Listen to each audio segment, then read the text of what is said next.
안녕하세요. 생명나눔 한의원 안소미 한의사입니다. 오늘은 우리나라가 전 세계에서 발병률이 1위라고 하는 위암에 대해서 이야기를 나눠보겠습니다.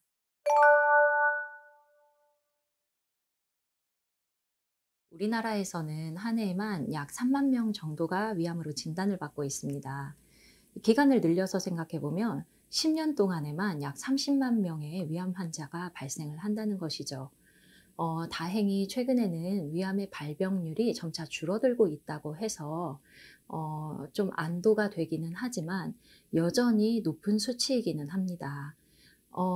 한평생 사는 동안에 위암으로 진단받을 확률에 대해서 제가 계산을 해봤습니다. 그랬더니 약 4.5% 정도가 나오더라고요. 남성의 경우는 여성보다 발병률이 2배 정도 높기 때문에 평범하게 살면서도 6% 정도는 위암으로 진단받을 가능성이 있고, 여성이라면 약 3% 정도가 위암으로 진단받을 가능성을 가지고 있다는 것입니다. 여기에서 한 가지 체크해야 될 것이 있는데, 위암에 가족력이 있는 경우에는 이보다 발병률이 4배 정도 높아집니다. 그래서 가족력이 있으면 남성의 경우 위암의 발병 가능성이 24%까지 높아지고 여성의 경우는 12%에 달하게 됩니다.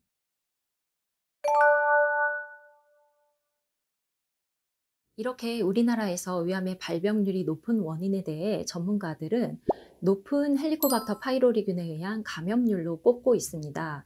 우리나라의 성인이 약 60%에서 70% 정도가 헬리코박터 파이로리균에 의해서 감염이 되어 있을 것으로 추정이 되고 있습니다.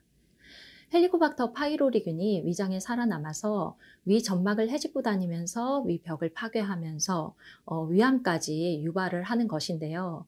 이 헬리코박터 파이로리균이 위장에서 어떻게 살아남는 것일까요? 네, 위장에서는 위 점막으로부터 위산이라는 것을 분비합니다.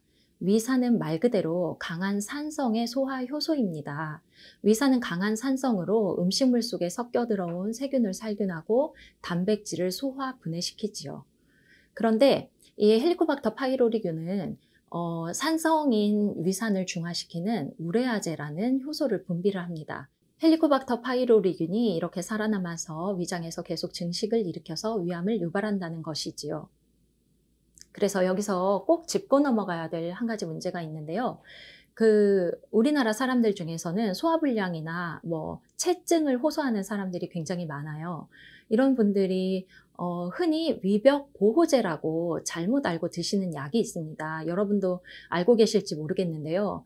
우리가 어렸을 때는 이게 광고에 워낙 많이 나와서 속쓰림, 위산과다, 소화불량에는 겔땡땡, 이게 굉장히 당연시 여겨졌었습니다.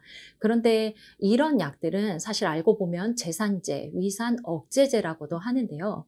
위장이 아까 얘기 드린 것처럼 위산의 분비가 활발해야 세균도 잘 죽이고, 또 헬리코박터 파이로리균은 위산이 원활하게 분비될 때 살아남기에는 오히려 불리한 환경인 거거든요. 그런데 제산제를 습관적으로 먹거나 위산 억제제를 습관적으로 복용을 하게 되면 이 헬리코박터 파이로리균의 입장에서는 살아남기 더 쉬운 위장의 환경이 형성되는 것입니다.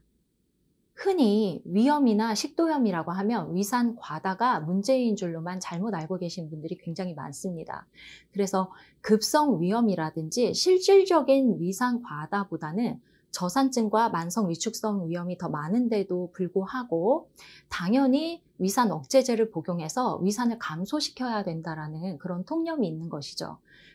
위암으로 찾아오신 분들의 얘기를 들어보면 젊었을 때부터 늘 소화장애에 시달렸었고, 그래서 겔땡땡 같은 그 위산 억제제를 달고 살았다고 얘기하시는 분들이 종종 있습니다.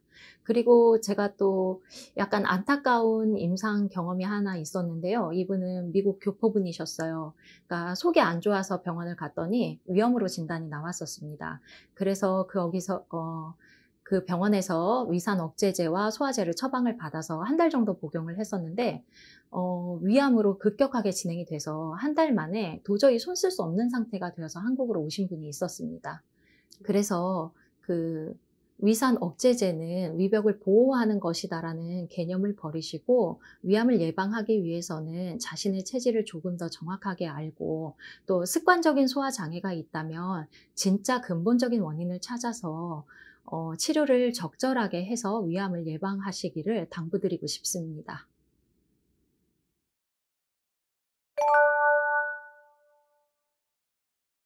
위암의 증상은 체중의 감소, 소화불량, 통증, 구토, 빈혈 이렇게 5가지로 요약을 해볼 수 있습니다. 체중의 감소라고 하는 것은 자신의 체중의 약 10% 이상이 몇 개월 사이에 빠져버리는 것입니다. 그러니까 다이어트를 해서 체중이 빠진다든지 뭐 1, 2kg 정도 빠지는 그런 수준이 아니라 누가 봐도 갑자기 확 말라버리는 경우 체중 감소의 증상이 나타나 있는 걸로 보는데요. 체중 감소는 모든 암에서 대체적으로 나타나는 증상입니다. 위암에서만 특징적으로 나타나는 것은 아니지만 체중 감소가 계속 진행이 돼서 막지 못할 경우는 그 사망의 위험이 매우 높아집니다. 위암의 증상 중에 뒤에 말한 3가지의 증상은 아주 위험한 합병증인데요. 통증과 구토, 빈혈 이 3가지 증상은 정말 조심해야 되는 증상입니다. 그래서 이제 암이라는 게 말기에는 합병증을 보이는데 통증이 말기 합병증으로 나타나면 이거 하나만으로도 사망에 이를 수 있는 그런 위험이 초래가 되고 구토가 심하더라도 그것만으로도 사망의 위험이 높아지고요. 또한 빈혈이 있더라도 이것을 막지 못하면 결국 사망에 이르게 되는 위험에 처하게 됩니다. 자, 위암의 통증에 대해서 이야기를 해보자면 위암의 통증은 너무 심하기 때문에 인간의 의지로는 도저히 견뎌내기가 힘든 정도입니다. 그래서 어쩔 수 없이 마약성 진통제를 쓰게 됩니다. 근데 마약성 진통제라는 것이 쓰다 보면 내성이 생기기 때문에 계속 조금씩 용량을 높여버릴 수밖에 없거든요. 그래서 용량이 높아지다 보면 암세포 자체에서도 신경을 마비시키는 독이 분비가 되는데 진통제에 의해서 신경활동이 둔화가 되다 보니 장의 운동이 굉장히 둔화가 됩니다. 그래서 장이 점차 움직이지 못해서 나타나는 장마비 현상이 생길 수가 있습니다. 즉, 위암으로 인해서 통증이 너무 심하니까 아파서 진통제를 먹었는데 이것이 장을 못 움직이게 하는 장마비 현상을 일으킨다는 거죠. 이런 치료들을 대증 치료라고 하는데요. 암의 말기에서 나타나는 대증 치료들은 사실 효율이 굉장히 떨어집니다. 그래서 근본 치료가 아닌 대증 치료만을 하다 보면 약의 용량은 계속 높여가야 되고 내성은 계속 생겨나가고 그리고 약의 부작용으로 인한 사망 확률은 점점 높아지는 것이죠. 이게 바로 아까 통증으로 인한 진통제를 쓸 때의 문제점인 건데요.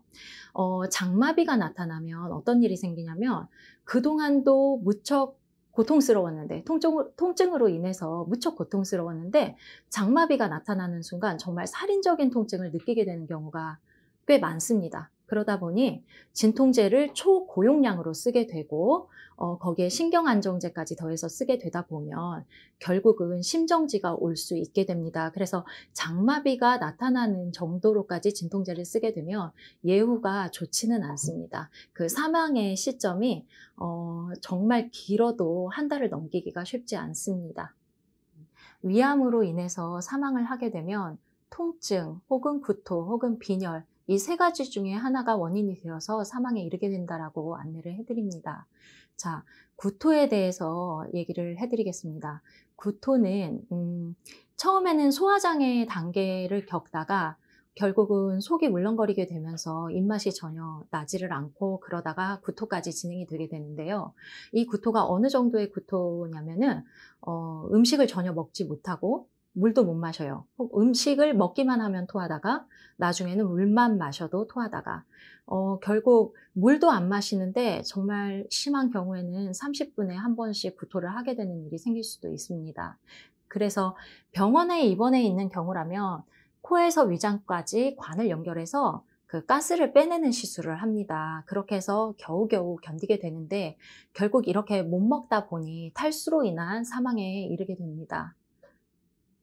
자, 3번째 위험한 합병증이 빈혈인데요. 앞서 통증으로 인해서도 사망의 위험이 굉장히 높고 구토에 의해서도 사망의 위험이 굉장히 높아진다고 했습니다. 빈혈은 그보다는 좀 적은 확률로 나타나기는 하지만 빈혈이 나타나더라도 손쓰기가 굉장히 어렵기 때문에 예방을 철저하게 해야 하는 합병증 중에 하나입니다.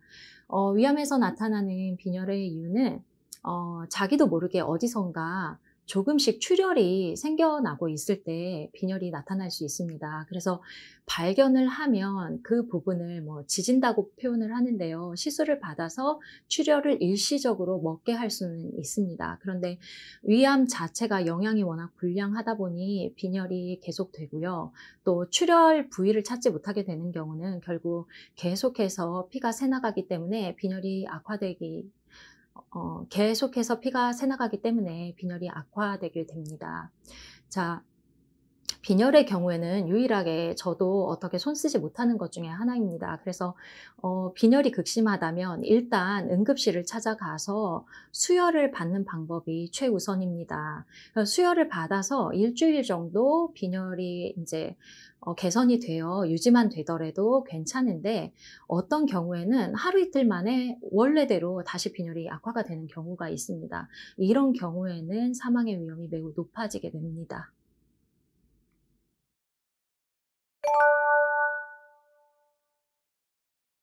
위암의 증상에 대해서 이제 정리를 해보자면 5가지의 증상이 있고, 그중에 3가지는 매우 위험한 말기 합병증이라고 이야기를 해드렸는데요.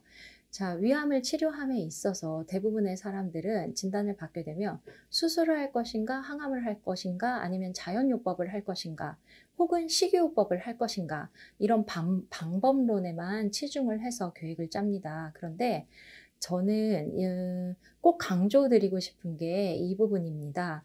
즉, 위암 치료의 계획을 세울 때는 처음부터 어떻게 하면 통증을 겪지 않을 것인지, 어떻게 하면 구토가 나타나지 않게 막을 것인지, 어떻게 하면 빈혈을 예방할 것인지를 신중하게 고려를 해야 된다는 것이죠. 그러니까 수술을 하게 되면 그게 끝이 아니고, 항암을 하게 되면 면역력이 떨어지기 때문에 이 말기 합병증이 진행이 되었을 때 대응력이 더 약해지고요.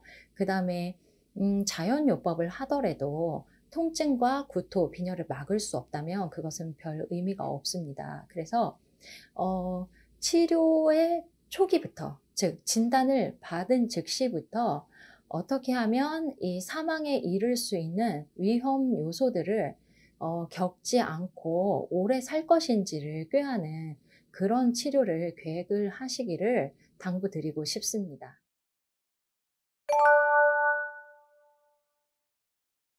제가 처음에 위암의 원인을 헬리코박터 파이로리균의 이야기로 시작을 했습니다. 그래서 헬리코박터 파이로리균이 위암의 진짜 원인인가라고 오해를 하실까 봐서 이제 위암의 그 발병 원인에 대해서 다시 한번 정리를 해드리고자 합니다.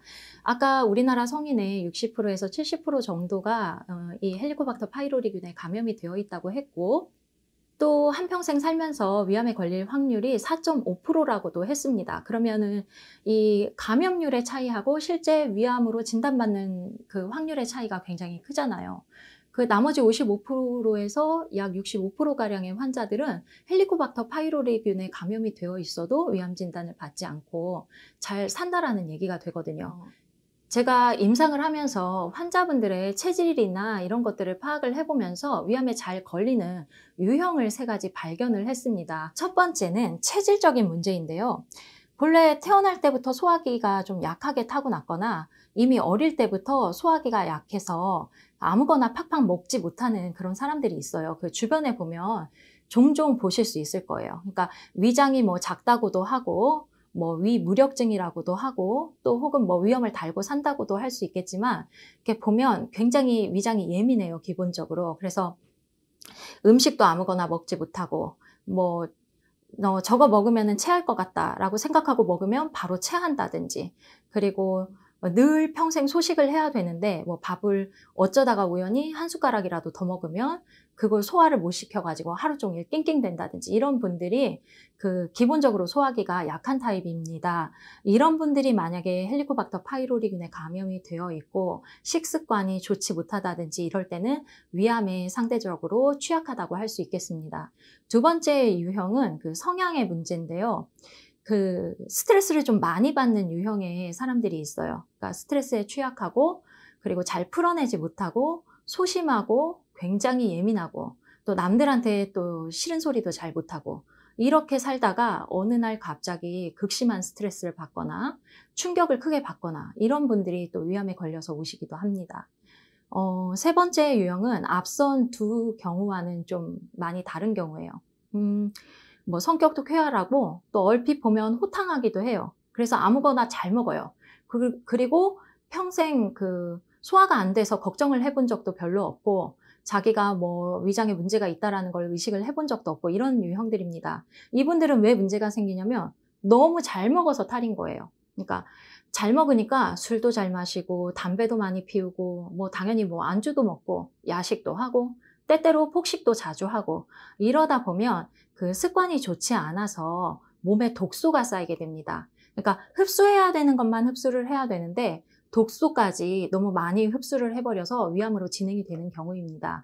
이런 위암에 걸리는 남성분들이 또 종종 있습니다. 그래서 자신이 굉장히 건강하다고 자신하면서 살았는데 갑자기 위암에 걸려서 와요. 그런데 이런 분들이 또 말기가 되면 간으로 전이가 되는 그런 유형의 위암에 많이 걸립니다. 앞에 얘기 드린 두 가지 유형의 분들은 조심성은 있습니다. 그래서 평소에 좀 조심은 해요. 그래서 자기 건강 관리를 열심히 해가면서 해로운 거를 먹지 않고 조심해서 살면은 그래도 위암에 걸리지 않고 예방을 충분히 할 수 있고요. 그 세 번째 유형이 좀 문제예요. 몸에 독소가 많이 쌓이게 되면 간에 전이가 된 위암의 경우는 치료가 어렵기 때문에 많이 주의를 하셔야 됩니다. 그래서 주변에 보면 이런 분들을 좀 보실 수 있을 거예요. 이런 유형들을 대표할 만한 분들이 이렇게 자세히 살펴보면 꼭 한 분씩 있거든요. 그래서 그런 분들을 발견하시면 꼭 이 동영상을 한 번쯤 보라고 추천을 해주시기 바랍니다.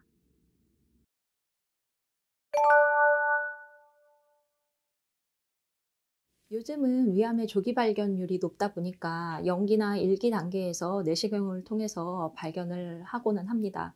그래서 이제 위암으로 진단을 받고 난 후에는 수술을 많이 권유를 받는 편입니다. 그래서 다행히 이제 수술을 해서 완치가 될 가능성이 높다라고 하면 얼른 수술을 받고 싶어지는 게 당연하겠죠. 그런데 한 가지 주의해야 될 사항이 있습니다.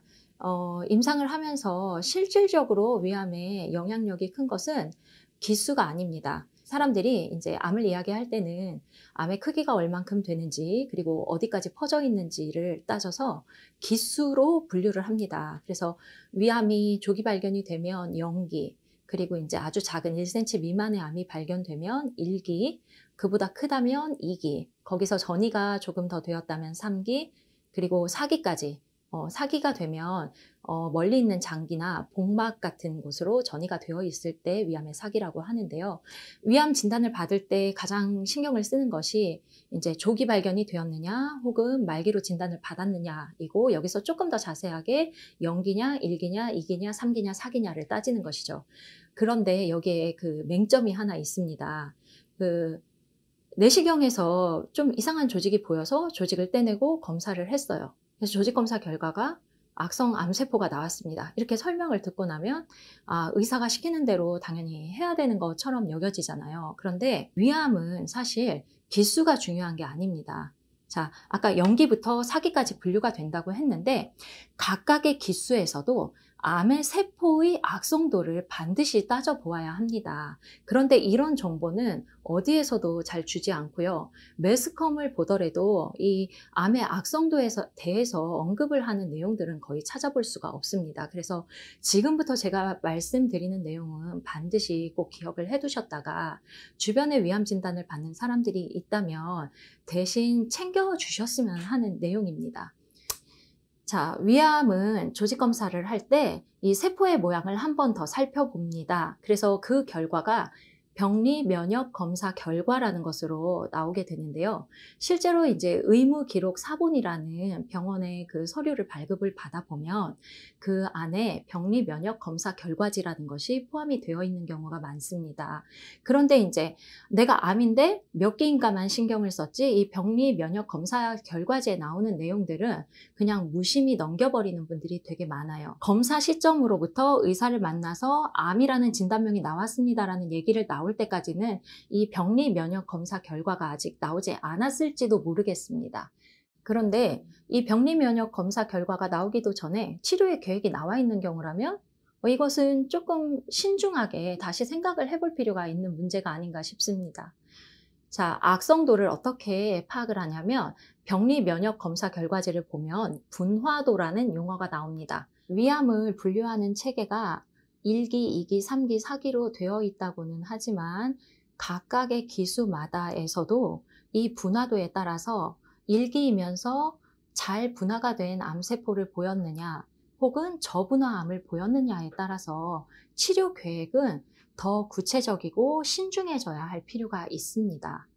그래서 영기 1기의 암이더라도 저분화암이라고 한다면 마치 말기 위암을 대하듯 이 암에 대해서 철저히 대비를 해가면서 적극적인 치료 계획을 세워야 한다는 것이죠. 기왕에 이 어려운 분화도라는 용어까지 꺼내서 제가 이렇게 설명을 하기 시작했으니까 설명을 드릴게요. 도대체 잘 분화된 것은 뭐고 저분화라는 거는 뭐냐? 자, 잘 분화됐다는 건 정상세포와 모양의 차이를 비교를 하는 것입니다. 그래서 정상세포하고 암세포의 모양을 비교해 봤을 때 암세포가 그래도 정상세포 비스무리하게 좀 닮으려는 그런 모습을 보였다. 그러면은 잘 분화된 암세포라고 합니다. 그런데 정상세포랑 암세포를 비교를 해봤는데 암세포가 모습이 형편이 없어요. 완전히 일그러져서 정상세포의 모습은 전혀 찾아볼 수 없고 형체를 알아볼 수 없을 때 이것이 분화가 형편없는 저분화도의 암세포라고 하는 것입니다. 그러면은 잘 생각을 해보세요. 정상세포랑 모습을 비교했을 때 어떤 세포들은 정상세포의 모습에 가까우려고 약간 정상세포에 가까운 구조들을 갖추려고 하는 암세포였고요. 어떤 세포들은 아주 모양이 형편없고 일그러져 있고 뭐 형체를 알아볼 수 없고 이런 암세포들이란 말이에요. 그러면은 과연 이 두 가지 중에서 어떤 경우가 더 좋은 암세포일까요? 네. 정상세포 비스무리하게 모양을 갖추려고 했던 그런 암세포가 상대적으로 더 좋은 암세포입니다. 그 순환암이라고도 합니다. 자, 이 분화도가 좋은 암세포들은 정상세포와 비스무리한 그 구조를 갖추기 위해서 그만큼의 시간을 들인다는 거예요. 그 구조를 갖추기 위하는데 시간이 필요하기 때문에 함부로 마구 자랄 수가 없어요. 분화도가 좋은 암들은 천천히 자라납니다. 충분히 시간을 가지고 그 정상세포와 비슷한 구조라도 조금이라도 구색이라도 갖춰야 되기 때문에 시간을 들여가면서 천천히 자라난다는 것이죠. 그렇기 때문에 그 환자에게도 시간이 조금 더 주어진다는 거예요. 이 암에 대해서 대응할 수 있는 시간이. 그렇지만 저분화암, 분화도가 형편없는 암세포들은 마구 자라요. 잡초 같은 거죠. 그 잡초는 막 무성하게 막 자라잖아요. 그러니까 굳이 세련되게 어떤 그 구조를 갖출 시간이 필요가 없는 거예요. 멋대로 자라나면서 굉장히 빠른 속도로 퍼지게 됩니다. 그래서 1기의 위암으로 진단을 받았더라도 만약에 암세포의 모양이 저분화암이었다. 그러면 심각하게 받아들이셔야 됩니다.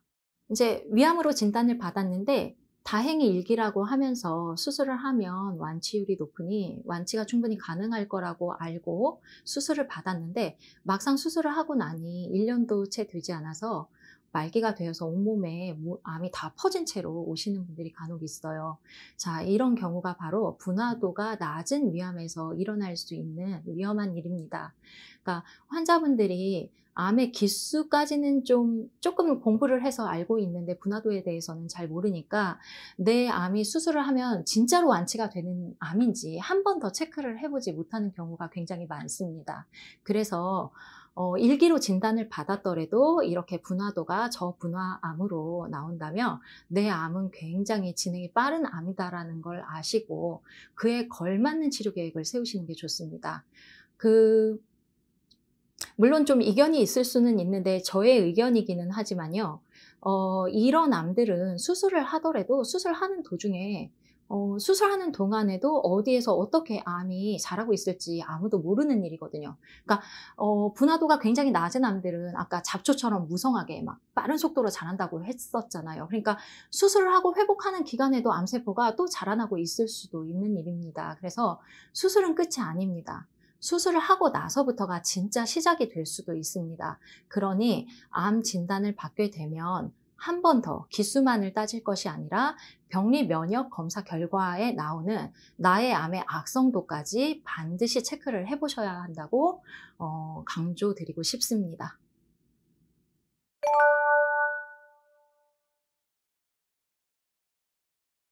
위암의 조기 발견 시의 생존율은 완치율이라고도 하는데요.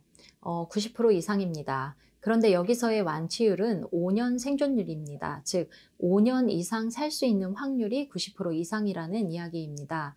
그리고 말기 위암, 즉 위암 4기 이상에서의 생존율은 5.9%입니다. 그 조기 위암과 비교를 해보면 형편없이 낮죠. 그래서 말기 위암은 사실 굉장히 심각한 그런 암입니다. 그 조기 위암과는 접근 방식 자체가 달라져야 됩니다. 말기 위암에서 5년 생존율이 5.9%라는 것은 사실 알고 보면 그 기대 수명이 4개월도 채 되지 않는다는 이야기입니다. 그래서 이 생존율을 어떻게 높일 것인지 제가 고민을 많이 해보았습니다. 그래서 제가 고민한 결과는 위암을 아직까지는 그 기수로 분류를 하고 있어요. 이게 0기, 1기, 3기, 4기라는 기수로 분류를 하는데 기수로 분류를 해서 치료의 계획을 세우는 것에 문제가 있다라는 점을 발견을 했습니다. 사실 위암의 사망 원인이 통증이나 구토, 빈혈에서 나타난다고 얘기를 드렸듯이 위암 진단을 받게 되면 처음부터 수술을 할 것이냐, 항암을 할 것이냐 이런 걸 따질 게 아닙니다. 처음부터 어떻게 하면 내가 통증을 겪지 않고 살 것인가, 또 어떻게 하면 구토가 나타나지 않고 고생을 하지 않고 살 것인가, 어떻게 하면 빈혈을 예방할 것인가를 위암의 진단을 받자마자 처음부터 신중하게 계획을 세워서 치료를 해야 된다고 생각합니다. 그래서 이 양방에서의 치료 방법과 한방에서의 치료 방법은 이런 면에서 차이가 있습니다. 한방에서는 위암 진단을 받았더라도, 즉 말기일지라도 기대 수명이 4개월이 채 되지 않을지라도 아예 처음부터 이분을 어떻게 하면 통증을 겪지 않게, 그리고 구토를 하지 않게, 빈혈이 나타나지 않게, 어떻게 하면 암 진단을 받기 전처럼 일상생활을 원활하게 하면서 살 수 있게 할 것인가 라는 측면에서 저희는 접근을 하고 있습니다. 그래서 위암의 치료 방법과 어떤 위암을 분류하는 방법, 그리고 치료 방법을 모색하는 것에 대해서 자세하게 안내를 해드리겠습니다.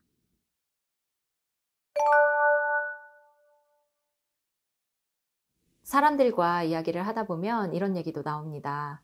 이제 위암으로 진단을 받았는데, 0기나 1기의 위암으로 진단을 받았는데 내가 수술을 해서 완치가 되는 건지, 아니면 이게 원래 내가 모르고 살았어도 충분히 살았을지 그걸 잘 모르겠다, 이런 얘기를 하시는 분들도 있어요. 그러니까 암이라는 게 발견이 빨랐을 뿐이지만 또 모르고 살아도 10년 이상 살 수 있을 것 같은 생각도 들 때가 있잖아요. 이게 0기에서 1기 위암 중에서 분화도가 아주 좋은 암들은 이제 위암 진단을 받았는데 더러 그런 분들이 계세요. 위암 진단 받고 수술하기 싫어서 그냥 병원을 안 갔대요.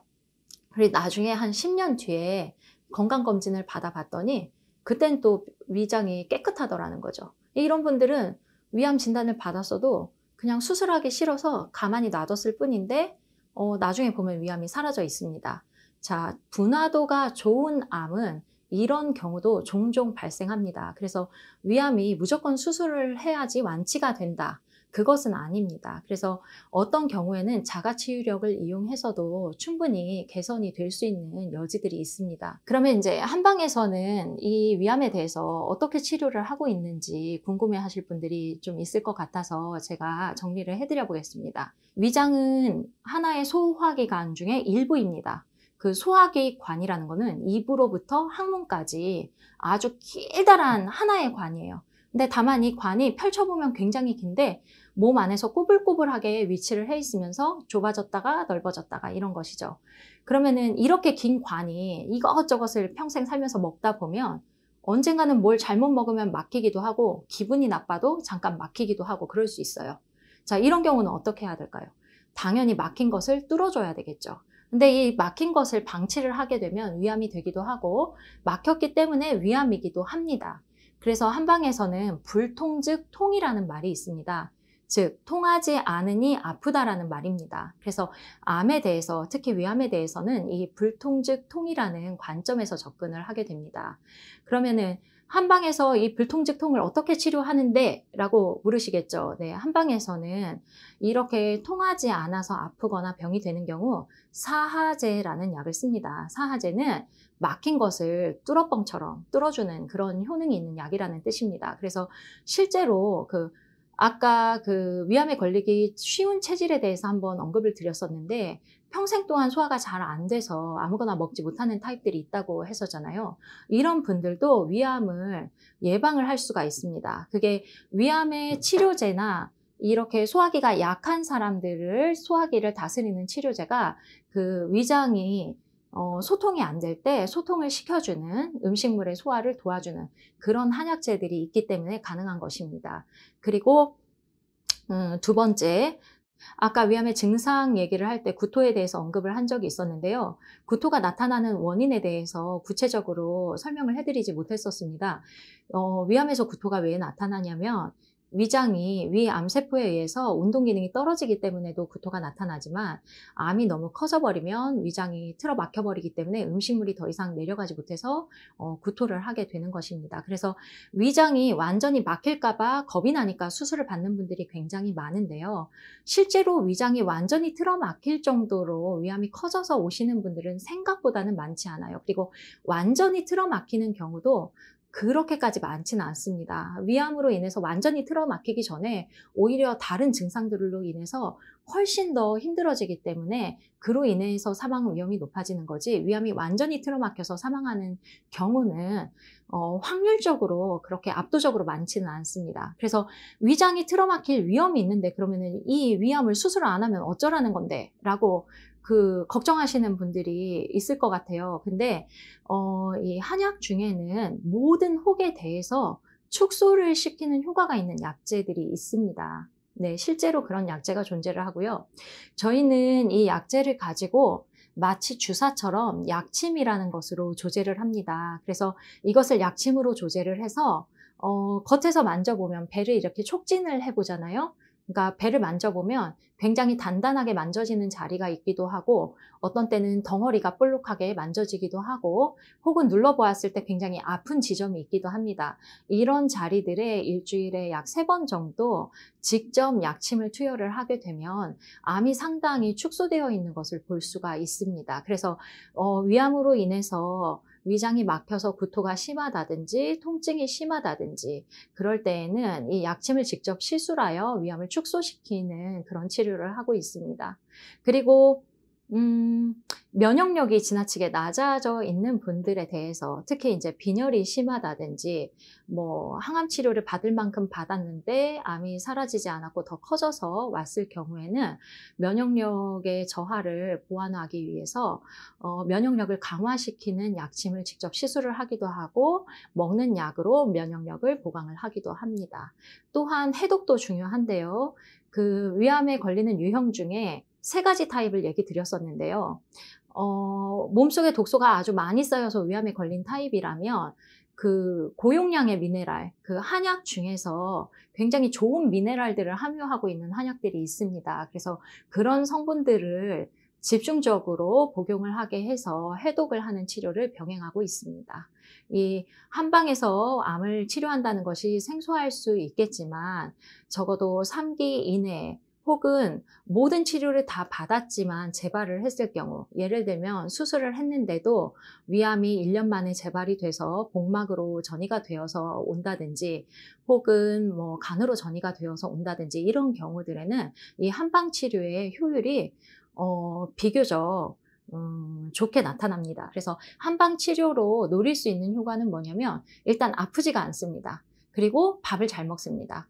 아프지 않고 잘 먹을 수가 있으면 위암인 걸 의식하지 않고 일상생활을 잘 해나갈 수 있습니다. 자, 완치까지가 약간 어려운 일일지 모르겠으나 이렇게 일상생활을 원활하게 해나가다 보면 어느덧 완치까지 바라볼 수 있는 상태가 될 수 있는 것이죠. 그래서 말기가 되었다고 해서 먼저 포기를 하기보다는 다양한 치료 방법을 알아보시고 체계적으로 위암에 대해서 관리를 받으시면 더 좋은 결과를 얻을 수 있을 것 같습니다.